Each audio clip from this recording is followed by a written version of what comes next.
Hi guys, good morning. Welcome back. We're gonna go 2 agendas today. Going to the Brooklyn site, making sure that everything is simultaneously moving up. Number 2, we're gonna go to our Bronx site and make sure they're finally doing the fence that we worked so hard to get the L2, and I'm gonna explain what an L2 is later, approved to get the fence up. So come on in. Maybe talking about what's going on our site, and I want to give you a couple of details and some informative information. Now, we have a couple of phases going on periodically, simultaneously, such as framing. What's important about framing is it's going to allow us to dictate our risers, our HVACs, our plumbing sleeves, our electrical, Verizon, Optimum, copper, the refrigerant lines for split systems. It's very important. Without the framing, you can map it out on the plan all day, but you need to frame it to actually do the work.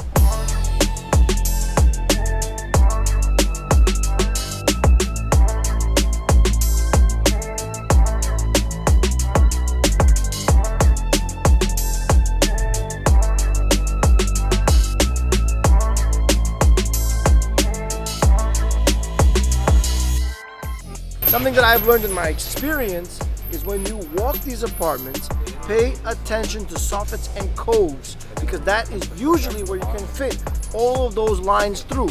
You'll have panel between the window of the third floor and the window of the second floor. Instead of having stucco or brick, you're gonna have a black vinyl panel.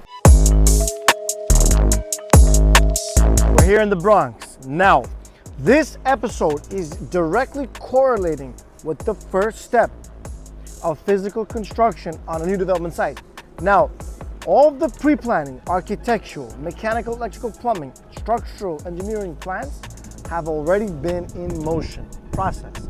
Now, we filed our plans, our fence plan to put up our actual fence. Now, what's important to know is on the fence plan, you need to just request a fence permit, which we got rejected. So what do? Is we pulled something called an L2. It's a waiver request allowing us to put this fence up. The importance of a fence is 2 things. First of all, it is the first element and foundation to letting all the neighbors know we will be having some construction. Why that's important is because we actually had some people using this lot. We were allowing them to do some fruits and plants and gardening, etc., etc. Now, we have politely let them know that we have to take back our site and start to do our construction. So that's the first nicest way to put up a fence.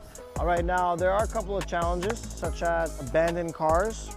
So I have dealt with this in the past. We're gonna knock on all of these neighbors, every single one of these people. We're gonna let them know. The reason of that is I don't want to have any enemies or any bad standings. I understand people have work, jobs they may not be aware of, so we're gonna give them a fair chance. If I cannot locate the owner, impound it, because this is our lot. You're not supposed to be putting stuff on my lot. I could be charging rent for this, but I'm not. So we gotta get this out of the way.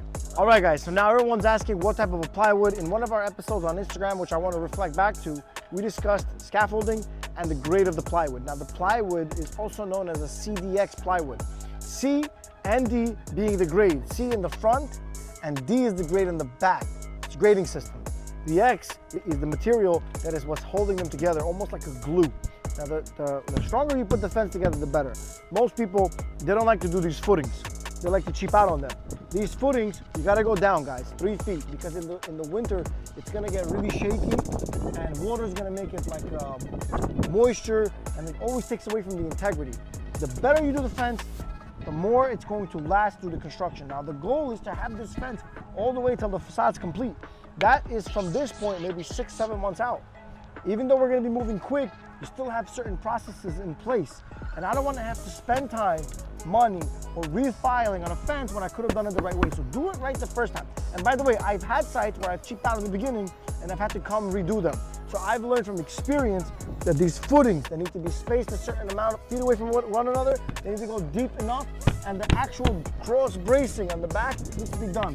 As soon as we install the plywood, we're gonna paint it nice and green. And by the way, that's the code. So these are the steps. I want you guys to stay tuned on the details of what we're going to be doing. We're going to be uploading a lot more. Probably on the next episode, we're going to show you progress to progress. Maybe we'll do a before and after, so stay tuned.